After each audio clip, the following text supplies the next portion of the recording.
अपने सीखने की प्रक्रिया को आगे बढ़ाते हुए आज के सेशन में आरएसआई पर बात करेंगे। ठीक है, आरएसआई पर हम लोगों ने एक सेशन इससे पहले किया है जहां पर हम लोगों ने रिलेटिव थ्योरी को समझने की कोशिश की है।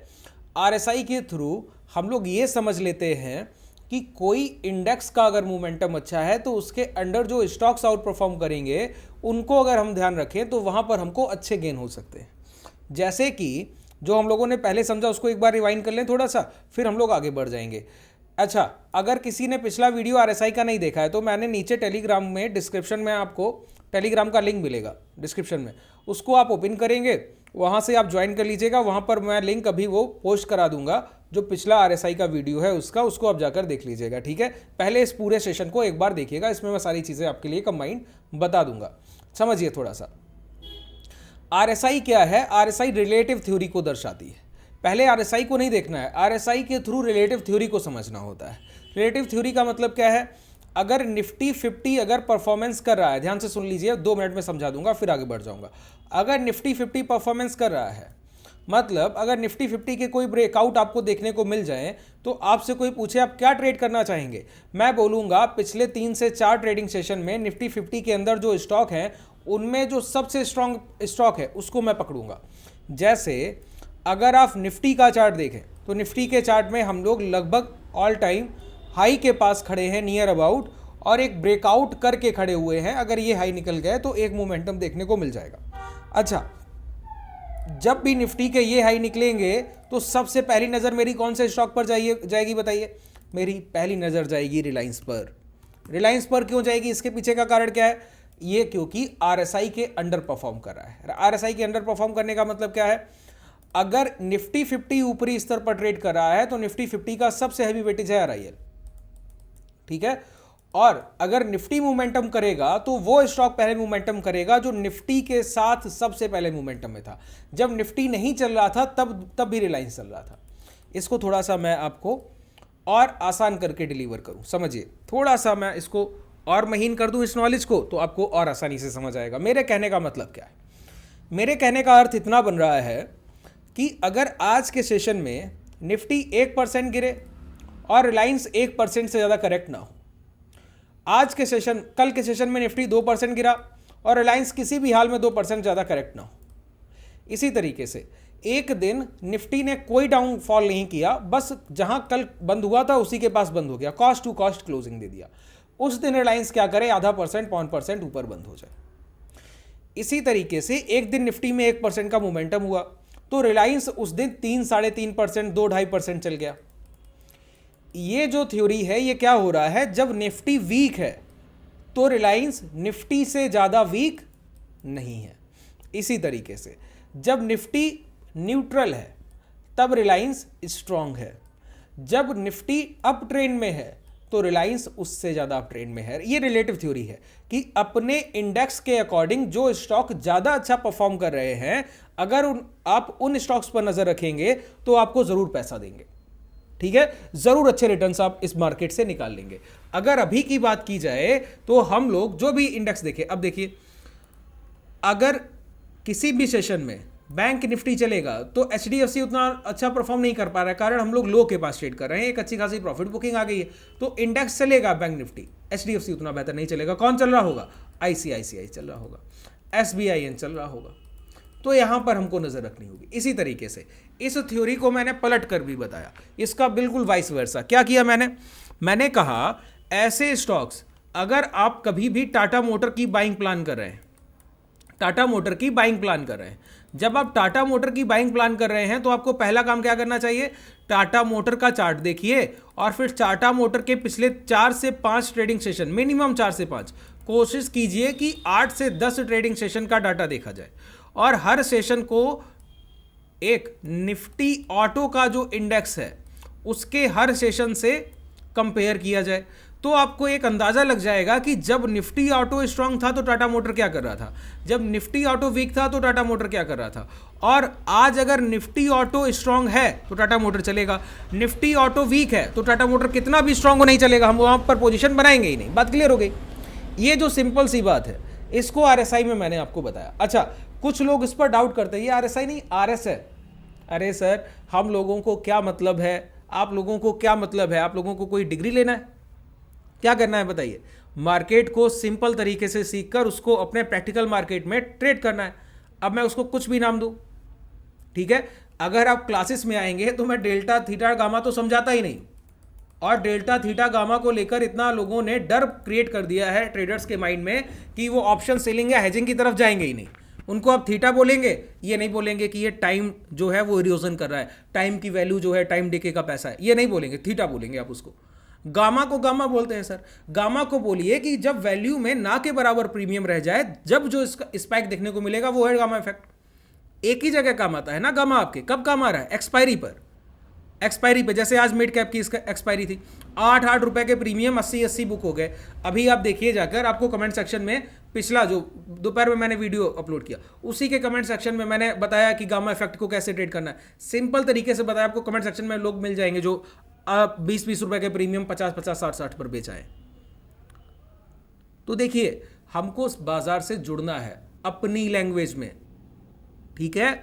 हम लोग साधारण लोग हैं सर, हम लोग कहीं से पढ़ाई करके नहीं बैठ रहे हैं यहाँ पर, लेकिन हम लोग उन चीज़ों को अपने आसान भाषा में समझकर ट्रेड करने के लायक बन जाएंगे। बाजार किसी से नहीं कहता, मैं जितने चार्टर्ड अकाउंटेंट्स को जानता हूँ कोई अच्छा ट्रेडर नहीं, इन्वेस्टर अच्छे हैं, ट्रेडर कोई अच्छा नहीं। कारण ट्रेडिंग स्किल मांगती है, इन्वेस्टमेंट आपके फंडामेंटल्स की रिसर्च मांगता है। तो जिन्होंने रिसर्च अच्छा किया वो इन्वेस्टर अच्छा हो सकता है, लेकिन सस्ता खरीद कर महंगा बेचना ये ट्रेडर का काम है, स्किल का काम है। स्किल हम लोग अपनी छोटी नॉलेज से और अपने सीमित दायरे में रहकर एक कंसिस्टेंसी के साथ प्रैक्टिस करते हुए सीख सकते हैं, वही हम लोग कर रहे हैं, ठीक है? तो आरएसआई का पहला कॉन्सेप्ट लगभग आपको क्लियर हो गया। अब दूसरे कॉन्सेप्ट की तरफ बढ़ते हैं। आरएसआई का दूसरा कॉन्सेप्ट क्या है? अभी मैं आपका एक मिथ दूर करना चाहता हूं सर। पहली बात समझिए, पहली बात ये कि आरएसआई जो है रिलेटिव स्ट्रेंथ इंडेक्स, इसके बारे में सबसे बड़ा मिथ पता है क्या? इसके बारे में सबसे बड़ा मिथ है कि 70 के ऊपर जब किसी भी प्राइस अगर का आरएसआई 70 के ऊपर पहुंच गया, ओवरबॉट जोन है। ओवरबॉट जोन समझते हैं?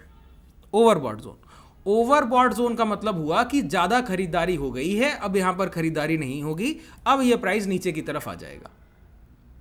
गलत, बिल्कुल गलत थ्योरी है सर, बिल्कुल नकार देना चाहिए सिरे से इसको।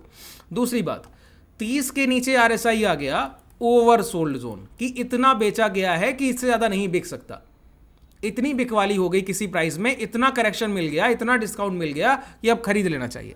बिल्कुल गलत। हालांकि ये 30 के नीचे की जो थ्योरी है ये 70 जितनी गलत नहीं है। 70 के ओवर जो ओवरबॉट बोला जाता है ये उतनी गलत नहीं है, लेकिन गलत ये भी है। बात क्लियर हुआ? तो फिर अब मैं आपको बताता हूं आरएसआई में ओवरबॉट और ओवरसोल्ड होता क्या है। जैसे कि पहले आरएसआई को समझ लीजिए, स्ट्रेंथ कैसे देखते हैं वो समझ लीजिए। मैं यहाँ पर इंडिकेटर प्लॉट कर दूंगा अभी आपको आरएसआई, यहाँ पर आपको इंडिकेटर में जाएंगे, आरएसआई पे इस तरीके से क्लिक करेंगे, ये आरएसआई आपका प्लॉट हो गया। तो ये जो डाटा होता है आरएसआई स्ट्रेंथ को जो हम रिप्रेजेंट करते हैं, ये रिप्रेजेंट किया जाता है 0 to 100 एक लाइन में, कि अगर कोई प्राइस 5 रुपए से 7 रुपए तक चल कर गया, तो देखिए प्राइस के लिए सबसे महत्वपूर्ण है उसका मोमेंटम। अच्छा, आरएसआई क्या करता है समझिए, आरएसआई बनता कैसे, पहले उस लॉजिक को हम लोग क्लियर कर ले, फिर हम लोग आगे बढ़ जाएंगे, ठीक है? आरएसआई कैसे बनता है सर? कोई प्राइस 5 रुपए से 7 रुपए हुआ, ठीक है? अब ये 5 रुपए से 7 रुपए होने में इसको मात्र 2 घंटे का समय लगा। इसका स्ट्रेंथ, इसका मोमेंटम बहुत फास्ट था, 2 घंटे में 5 रुपए से 7 रुपए हो गया। अब ये 7 रुपए से जब दोबारा से 9 रुपया हुआ तो इसने लिया 4 घंटे का समय। तो स्ट्रेंथ क्या है? पिछले स्ट्रेंथ के मुकाबले ये स्ट्रेंथ कम है कि नहीं है? तो प्राइस जरूर चलता हुआ दिखेगा, आरएसआई वीक हो जाएगा। ये होता है आरएसआई का कन्वर्जेंस, ठीक है? कि जब प्राइस अप ट्रेंड में हो और उसका ट्रेंड धीमा होने लगे तो आरएसआई का स्ट्रेंथ जो है, जो उसकी भाव की मजबूती है, वो गिरने लगती है। और जब भाव की मजबूती गिरने लगे तो समझिए प्राइस बहुत देर सस्टेन नहीं करेगा। ये आरएसआई का मोटा माटी एक मैंने आपको पूरा एक सिद्धांत बता दिया कैसे ये बनता है। और इसको नापने के लिए हम लोग एक आंकड़े का यूज करते हैं 0 to 100, जो यहां पर मैंने आपको बताया कि कितना स्ट्रांग है, तो 50 तक है, तो 50 पर बहुत स्ट्रांग। 50 के ऊपर का आरएसआई पॉजिटिव माना जाता है, जो कि सही है। 50 से 60 के बीच के आरएसआई पॉजिटिव आरएसआई होते हैं। अगर कोई 50 से 60 के बीच का आरएसआई अच्छा ब्रेकआउट दे तो वो ब्रेकआउट वैलिड ब्रेकआउट होगा, ये लगभग तय होता है। हालांकि पूरी तरीके से नहीं, इसमें कई सारी चीज़ें हमको और ध्यान रखनी होंगी, ये आगे के सेशंस में हम लोग डिस्कस करेंगे, ठीक है? और ब्रीफली अगर विस्तार पूर्वक सीखना है तो नीचे आप के पास डिस्क्रिप्शन में क्लासेस का डिटेल्स है, और टेलीग्राम जब आप ज्वाइन करेंगे वहाँ मिल जाएगा, कॉन्टैक्ट डिटेल है, उसको आप बात करके भी इनरोल कर सकते हैं। वहाँ पर RSI पे मैं 4 से 5 सेशन करता हूँ 1-1 घंटे के, फिर वो पूरा एक क्लैरिटी आ जाता है आपकी माइंड में, ठीक है। तो यहाँ पर आपने समझा कि RSI बनता कैसे। अब जो मैंने पहला मिथ बताया कि 70 के ऊपर का RSI ओवर सोल्ड होता है, आज मैं इसी को ओवरबॉट होता है, इसी पे बात करूंगा। ये गलत थ्योरी है। क्यों गलत बोल रहा हूं? मैं बोलता हूं 70 के ऊपर जब RSI होगा तो 100 में से 80 बार वो 85 तक चलकर जाएगा। सिंपल। क्या बोला मैंने? 100 में से 80 बार 85 तक चलकर जाएगा। 100 में से 80 बार, 80% तो एक्यूरेसी ऐसे हो गई। लेकिन मैं क्या बोलता हूं, 100 में से जो 20 बार नहीं चलेगा उसको भी अगर हम लोग पहचान लें तो 80 की 80 ट्रेड हमारी सही होंगी कि नहीं होंगी? हालांकि 80 की 80 नहीं, 80 की 75 से 76 ट्रेड हमारी सही होंगी। बस यही मुझको चाहिए कि एक्यूरेसी नियर अबाउट 80-90 प्लस होना चाहिए हमारा। कैसे करना है ये? पहला काम समझिए, आपको पूरा एक तरीका बताकर जा रहा हूं, पूरा सेटअप की तरह। देखिए, ये जो लर्निंग सीख रहे हैं ना सर, ये आपको जल्दी सीखने को मिलेगा नहीं। ये प्रैक्टिकल मार्केट है। मैं बता पा रहा हूं, जिम्मेदारी से कह पा रहा हूं, क्योंकि मैं रोज बाजार में 6 घंटे बैठता हूं, फिर उसके बाद क्रूड ऑयल को ट्रेड करने बैठता हूं, कमोडिटीज को देखता हूं। तो जो समय मैं बाजार को दे रहा हूं उसका आउटकम है जो मैं आपको बता रहा हूं, प्रैक्टिकल नॉलेज के थ्रू जो चीजें कह पा रहा हूं, जिम्मेदारी से बोल रहा हूं, ठीक है। तो जो चीज़ें आप सीख रहे हैं ये आसान नहीं, इसके लिए बहुत समय देना पड़ता है सर। 10, 11, 12 साल इस तरीके से लगातार चार्ट्स को देखते रहना। मैं उस समय से चार्ट्स को देख रहा हूं जब चार्ट्स इजीली उपलब्ध नहीं होते थे, तब आज आपसे इतनी कॉन्फिडेंस के साथ मैं अपनी चीज़ों को डिलीवर कर पा रहा हूं, ठीक है। तो जो चीज़ें सीख रहे हैं पूरा फोकस के साथ सीखिए और एक सेशन को दोबारा देखने की कोशिश किया कीजिए। एक बार देख लिया, 3 से 4 दिन बाद उसको जरूर रिवाइज कीजिए। अगर रिवाइज नहीं किया तो फिर आप चीज़ें भूल जाएंगे, क्योंकि जब मैं आपको ट्रेड्स बताता हूं, कोई भी सेटअप, तो उसमें बताता हूं पहला पॉइंट आइडेंटिफिकेशन। ट्रेड्स का पहला पॉइंट है आइडेंटिफिकेशन, पहचान। अगर आपने पहचान ही नहीं पाया प्राइस को तो एग्जीक्यूशन क्या कीजिएगा? कुछ भी नहीं, ठीक है। तो देखिए, RSI का पहला पॉइंट है टॉप टू बॉटम अप्रोच।